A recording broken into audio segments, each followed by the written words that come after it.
On a related note, Iranian officials have now made it clear that they are exceeding uranium enrichment levels allowed by the JCPOA nuclear agreement.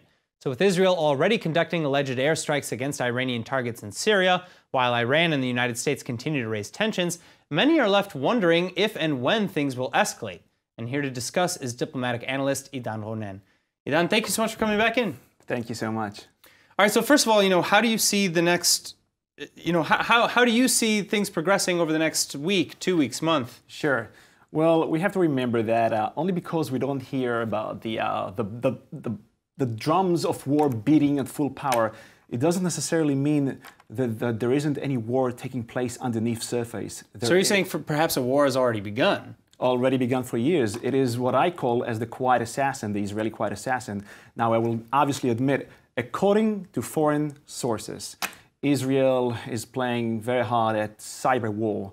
Like a few years back, if you can recall that the Stuxnet war has affiliated to Israel. Once again, I have to say this out loud, according to various foreign sources, was able to make an overall shutdown of the Iranian centrifuges.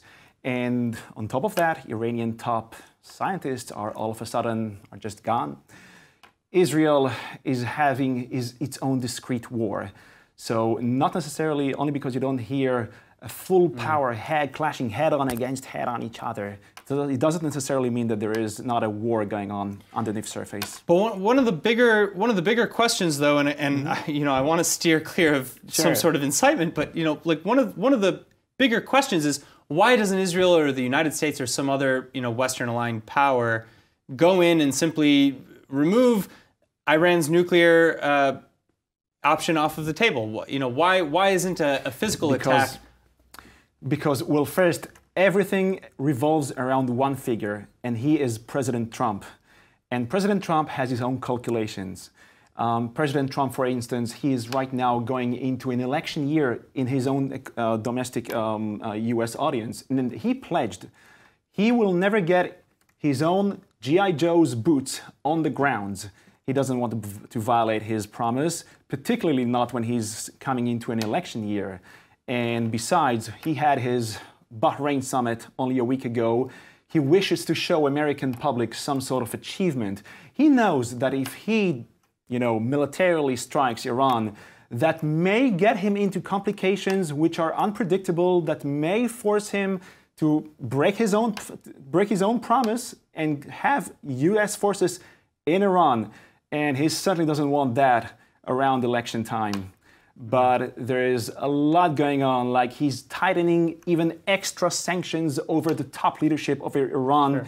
He's not a sucker. He sure knows what he's doing. Yeah, I know it kind of looks weird. So do you think that there are calculated steps being taken, maybe not? Absolutely, maybe not in view? 100%, 100%, even 1,000%. He knows that if he's tightening the grip over Iran's top leadership, that it's going to be, as of now, yeah, he still has his own political maneuvers, but as of now, that is quite effective.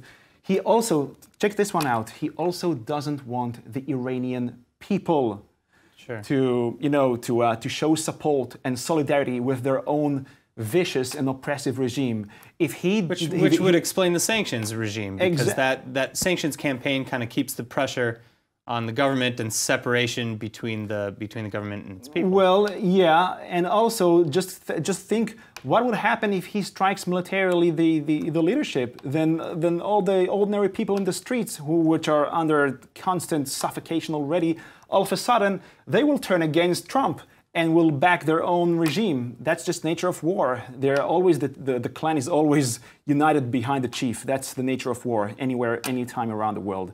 Trump does want to avoid that kind of scenario.